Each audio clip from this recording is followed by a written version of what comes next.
Hello friends, welcome to Indian GS. Friends, आज के video में हम लोग डिस्कस करने वाले हैं झारखंड लैब असिस्टेंट का जो एग्जाम 11 तारीख को कंडक्ट करवाया गया था, उसमें पूछे गए कुछ प्रश्नों को आज इस वीडियो में डिस्कस करेंगे विथ डिटेल्ड एक्सप्लेनेशन। दोस्तों, जेएसएससी द्वारा कंडक्ट यह एग्जाम 690 पदों के लिए किया गया है। तो चलिए जानते हैं क्या क्या क्वेश्चन पूछा गया है 11 दिसंबर को। पहला क्वेश्चन यह है कि हिरनी जलप्रपात किस जिले में स्थित है। हमारे झारखंड में हिरनी जलप्रपात किस जिले में स्थित है? तो इसका आंसर क्या होगा? पश्चिमी सिंहभूम में स्थित है हिरनी जलप्रपात। अब इससे रिलेटेड कुछ अन्य तथ्यों को जान लेते हैं। बंदगांव प्रखंड के मामला गांव में स्थित है ये जो हिरनी जलप्रपात है वो। ये जलप्रपात झारखंड, उड़ीसा तथा छत्तीसगढ़ तक फैले विशाल वन क्षेत्र जिसे सारंडा जंगल भी कहते हैं, इसमें स्थित है। सारंडा जंगल का शाब्दिक अर्थ होता है 700 पहाड़ियां। यह है सारंडा जंगल का शाब्दिक अर्थ, जो कि 3 राज्यों झारखंड, उड़ीसा तथा छत्तीसगढ़ तक फैला हुआ है। हिरनी जलप्रपात की ऊंचाई समुद्र तल से लगभग 121 फीट है। दैट मीन्स 37 मीटर ऊंची है हिरनी जलप्रपात की ऊंचाई। हिरनी जलप्रपात पश्चिमी सिंहभूम जिले में प्रवाहित होने वाले रामगढ़ नदी जो है, उस नदी पर स्थित है हिरनी जलप्रपात, रामगढ़ नदी पे। तो ये था दोस्तों क्वेश्चन जो लैब असिस्टेंट में पूछा गया और उसका डिटेल्ड एक्सप्लेनेशन। अब आगे देखते हैं अगला क्वेश्चन क्या पूछा गया था। अब इसी में झारखंड के फॉल में कुछ देख लेते हैं। बूढ़ा गाग, जिसको लोध फॉल भी बोला जाता है, इसकी ऊंचाई है 143 मीटर। हुंड्रू फॉल, इसकी ऊंचाई है 98 मीटर। दसम फॉल की ऊंचाई है 44 मीटर। जोन्हा या तो जिसे गौतम धारा फॉल भी बोला जाता है, इसकी ऊंचाई है 17 मीटर। और पेरवा घाघ फॉल की ऊंचाई है 10 मीटर। ये सभी झारखंड के फॉलों की ऊंचाई है, मतलब जलप्रपातों की। अब अगला क्वेश्चन क्या है। वन रिपोर्ट 2021 के अनुसार वन प्रतिशत की दृष्टि से भारत में झारखंड का कितना स्थान है? तो ये है 14वां स्थान है हमारे झारखंड का पूरे भारत में, वन रिपोर्ट 2021 के अनुसार। अगला क्वेश्चन क्या पूछा गया था। कलरलेस प्लास्टिड किसको बोला जाता है? तो ये ल्यूकोप्लास्ट है जो कि कलरलेस प्लास्टिड इसको बोला जाता है। ये क्वेश्चन पूछा गया है लैब असिस्टेंट में। आगे देखते हैं अगला क्वेश्चन। बीसीसी का फुल फॉर्म क्या है, ये पूछा गया है। तो इसका फुल फॉर्म होता है ब्लाइंड कार्बन कॉपी, होता है इसका फुल फॉर्म। अगला क्वेश्चन क्या पूछा गया है। विंडोज एक्सपी में एक्सपी का फुल फॉर्म क्या होता है, ये पूछा गया है। तो इसका फुल फॉर्म होता है एक्सपीरियंस, होता है एक्सपी का फुल फॉर्म। अगला क्वेश्चन है 2012 में ओलंपिक खेल का आयोजन कहाँ हुआ था? तो ये लंदन में आयोजित किया गया था 2012 का ओलंपिक खेल का आयोजन। अब आगे देखते हैं। अगला क्वेश्चन ये है कि सर्वप्रथम ज्ञानपीठ पुरस्कार किसे दिया गया था? ये पूछा गया क्वेश्चन है। अब देख लेते हैं इसका आंसर क्या है। तो इसका आंसर है शंकर कुरूप को दिया गया था सर्वप्रथम ज्ञानपीठ पुरस्कार। अब ज्ञानपीठ पुरस्कार से रिलेटेड कुछ तथ्यों को हम लोग जान लेते हैं।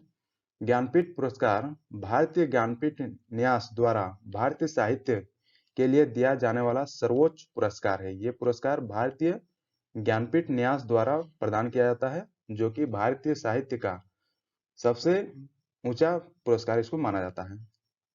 अगला पॉइंट क्या है। भारत का कोई भी नागरिक जो 8वीं अनुसूची, जो हमारे संविधान है, भारत का संविधान है, उसमें 8वीं अनुसूची में बताई गई 22 भाषाओं में से किसी भी भाषा में लिखता हो, इस पुरस्कार के योग्य है, मतलब वो व्यक्ति उस पुरस्कार के लायक है। अगला पॉइंट क्या है। पुरस्कार में 11 लाख रुपए की धनराशि दी जाती है, एक प्रशस्ति पत्र दिया जाता है और वाग वाग्देवी की कांस्य की प्रतिमा दी जाती है। ये दिया जाता है इस पुरस्कार में, ज्ञानपीठ पुरस्कार में। अब अगला पॉइंट क्या है। ज्ञानपीठ पुरस्कार 1965 में मलयालम लेखक जी शंकर कुरूप को प्रदान किया गया था, मतलब प्रथम ज्ञानपीठ पुरस्कार मलयालम के लेखक जी शंकर कुरूप जी को दिया गया था। और उस समय इसकी धनराशि थी केवल 1 लाख रुपए थी। और अभी कितनी हो गई है? अभी 11 लाख रुपए हो गई है इसकी धनराशि। अब आगे जान देखते हैं अगला क्वेश्चन क्या पूछा गया है। संविधान कब लागू हुआ था, हमारा भारत का संविधान कब लागू किया गया था? तो ये 26 जनवरी 1950 को लागू किया गया था हमारा संविधान। अगला क्वेश्चन क्या है, आंसू का अर्थ क्या है? तो इसका अर्थ है आंसू है इसका अर्थ, ये हिंदी का क्वेश्चन है। अगला है आंख का बहुवचन क्या है? तो इसका बहुवचन है आंखें। अगला है उज्ज्वल का संधि विच्छेद क्या होता है? तो उज्ज्वल का संधि विच्छेद होता है उत प्लस ज्वल, ये है उज्ज्वल का संधि विच्छेद। ये सभी हिंदी के क्वेश्चंस हैं। अब आगे देखते हैं, ब्रह्म ऋषि का संधि विच्छेद क्या है? तो इसका संधि विच्छेद है ब्रह्म प्लस ऋषि, होता है ब्रह्म ऋषि का संधि विच्छेद। उल्लूक किसका तत्सम शब्द है? ये क्वेश्चन पूछा गया है। तो उल्लूक है, उल्लू का तत्सम शब्द है उल्लूक। दाएं साइड से डिलीट करने के लिए कौन सा की का यूज किया जाता है? तो ये बैक स्पेस का यूज किया जाता है दाएं साइड के डिलीट करने के लिए। जो हमारे कंप्यूटर में होता है बैक स्पेस का जो बटन होता है, वो क्या किया जाता है, अगर कोई भी चीज टाइप किया जाता है MS वर्ड वगैरह में, तो उसमें अगर डिलीट करना हो तो उसमें बाएं साइड का बैक स्पेस यूज किया जाता है डिलीट करने के लिए उस वर्ड को। अब अगला क्वेश्चन देखते हैं, सूर्योदय का संधि विच्छेद क्या है? तो इसका संधि विच्छेद है सूर्य प्लस उदय है सूर्योदय का संधि विच्छेद। अब अगला क्वेश्चन देख लेते हैं, नामीबिया से मंगाए गए चीतों को कौन से पार्क में रखा गया? दोस्तों ये तो पिछला जो 10 दिसंबर को जो एग्जाम हुआ था उसमें ये क्वेश्चन पूछा गया था, लेकिन 11 दिसंबर में भी जो एग्जाम हुआ है उसमें भी ये क्वेश्चन पूछा गया है, जबकि इसमें क्वेश्चन कुछ बदल के पूछा गया है। तो ये पूछा गया है कि नामीबिया से कितने चीतों को भारत लाया गया था।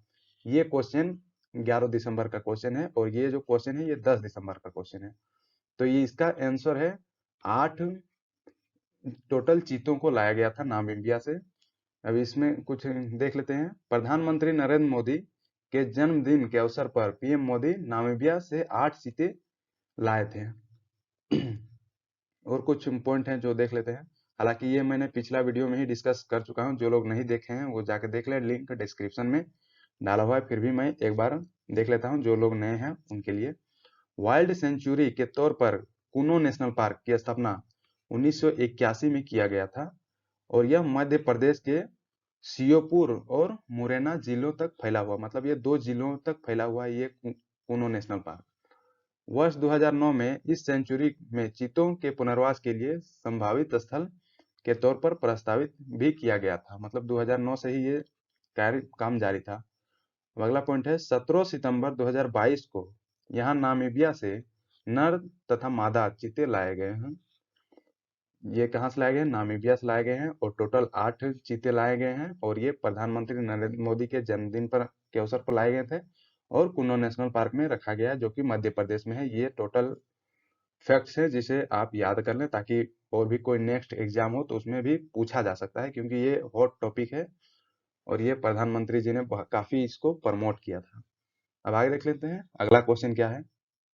अगला क्वेश्चन तो ये कुछ वैसा कुछ खास नहीं था, लेकिन किसी ये बताया गया था कि गंगे कोंड चोलपुरम से रिलेटेड ही कुछ क्वेश्चन था, तो मैंने उससे रिलेटेड कुछ फैक्ट को डाल दिया हूं। अगर किसी को क्वेश्चन पता हो तो उसके अनुसार आप आंसर ढूंढ लें। तो देख लेते हैं, गंगे कोंड चोलपुरम तमिलनाडु के त्रिचुरापल्ली जिले में स्थित है। ये त्रिचुरापल्ली जिले में स्थित है गंगे कोंड चोलपुरम।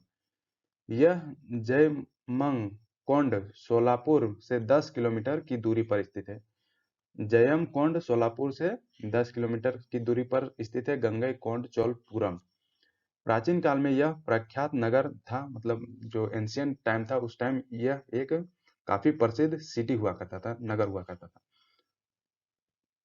अब अगला पॉइंट देख लेते हैं, वस्तुतः इसमें इसे प्रथम राजेंद्र चोल, मतलब राजेंद्र चोल प्रथम ने बसाया था, जो गंगईकोंड चोल कहा जाता था। यहाँ चोलकालीन विशाल मंदिर के अवशेष मिले हैं। अब आगे देखते हैं, राजतरंगिणी बुक के लेखक कौन है? ये अगला क्वेश्चन पूछा गया है लैब असिस्टेंट में। तो इसका आंसर है कल्हन जी हैं। राजतरंगिणी जो बुक है उसके लेखक हैं। अब इससे रिलेटेड कुछ तथ्यों को हम लोग जान लेते हैं। राजतरंगिणी कल्हन द्वारा रचित एक संस्कृत की ग्रंथ है, मतलब ये संस्कृत में लिखा गया एक ग्रंथ है। राजतरंगिणी का शाब्दिक अर्थ क्या होता है? तो ये होता है राजाओं की नदी, और जिसका भावार्थ है राजाओं का इतिहास या समय प्रवाह। ये है इसका भावार्थ, राजाओं की नदी का भावार्थ है इसका। यह कविता के रूप में लिखा हुआ है, जो राजतरंगिणी है ये कविता के रूप में लिखा हुआ है। इसमें कश्मीर का इतिहास वर्णित है, जो महाभारत काल से आरंभ होता है। राजतरंगिणी का इतिहास सप्तऋषि संवत के माध्यम से लिखा गया है। इसकी रचना काल सन 1147 से 1149 तक बताया जाता है, मतलब राजतरंगिणी को इसी काल में लिखा गया, इसी बीच में लिखा गया है। इस पुस्तक के अनुसार कश्मीर का नाम क्या था? कश्यम कश्यपमेरु था कश्मीर का नाम, कश्यपमेरु, जो ब्रह्मा के पुत्र ऋषि मारीची के पुत्र थे। मतलब ये थे ऋषि मारीची के पुत्र थे कश्यपमेरु जी, और इन्हीं के नाम पे कश्मीर का नाम था पहले। अब अगला क्वेश्चन देखते हैं। 2022 में झारखंड में सर्वोच्च शिक्षक का सम्मान किसे मिला है? सर्वोच्च शिक्षक का सम्मान किसे मिला है? तो ये मिला है शिप्रा मिश्रा जी को मिला है सर्वोच्च शिक्षक का सम्मान 2022 में, जो कि झारखंड में मिला है। अब देख लेते हैं इससे रिलेटेड कुछ तथ्य। नेशनल टीचर अवार्ड जमशेदपुर की शिक्षिका को मिलेगा। राष्ट्रीय शिक्षक पुरस्कार पुरस्कारों की हुई घोषणा। झारखंड से एकमात्र शिक्षिका जो कि जमशेदपुर की टाटा वर्कर्स यूनियन +2 उच्च विद्यालय की विज्ञान की शिक्षिका है, ये विज्ञान की शिक्षिका है, को राष्ट्रीय शिक्षक पुरस्कार मिलेगा। शिक्षकों के लिए राष्ट्रीय पुरस्कार की शुरुआत 1958 में की गई थी। अब अगला क्वेश्चन देखते हैं। MS एक्सेल रो क्या है? हालांकि ये क्वेश्चन नहीं पूछा गया था, इसमें पूछा गया था कि MS एक्सेल रो को किस नाम से निरूपित किया जाता है, मतलब दर्शाया जाता है, और कॉलम को किस नाम से दर्शाया जाता है। तो इसका आंसर क्या है? रो को दर्शाया जाता है 1 2 3 4 इस तरह बढ़ते रहता है, और कॉलम को दर्शाया जाता है ABCD के रूप में दर्शाया जाता है। थोड़ा सा पढ़ लेते हैं। MS एक्सेल रो माइक्रोसॉफ्ट एक्सेल में डाटा इलेक्ट्रॉनिक लाइनों में इनपुट किया जाता है, मतलब इसमें डाटा इनपुट किया जाता है। यह इनपुट लाइन एक या एक से अधिक लाइनों से मिलकर बना होता है, जिसमें हॉरिजॉन्टल लाइनें होती हैं। मतलब रो किसको कहते हैं? जो इस तरह की लाइनें होती हैं उसको रो बोला जाता है, जिसे हम माइक्रोसॉफ्ट एक्सेल में रो के नाम से जानते हैं। और यह माइक्रोसॉफ्ट एक्सेल में 1 2 3 4 5 के नाम से दिखाई जाती है। अब अगला है MS एक्सेल कॉलम क्या है? माइक्रोसॉफ्ट एक्सेल में कॉलम एक वर्टिकल लाइन है। वर्टिकल लाइन कहने का मतलब कि इस तरह की जो लाइनें होती है इसको वर्टिकल लाइन बोला जाता है, मतलब ऊपर से नीचे की ओर, जिसे हम ABCD के द्वारा जानते हैं। कॉलम का निर्माण एक या एक से अधिक वर्टिकल लाइन के मिलने से होता है। तो ये था माइक्रोसॉफ्ट एक्सेल के रो एंड कॉलम के बारे में डिटेल। अब आगे देखते हैं कुछ और पॉइंट इसके में है। Row and columns in MS Excel 2019, मतलब 2019 MS एक्सेल में कितने रो और कॉलम हैं? तो इसमें है रो की संख्या है टोटल, ये इकाई दहाई सैकड़ा हजार 10,000 लाख 10 लाख, मतलब 10,48,576 रो हैं। और कॉलम की संख्या है 16,384 टोटल कॉलम्स हैं।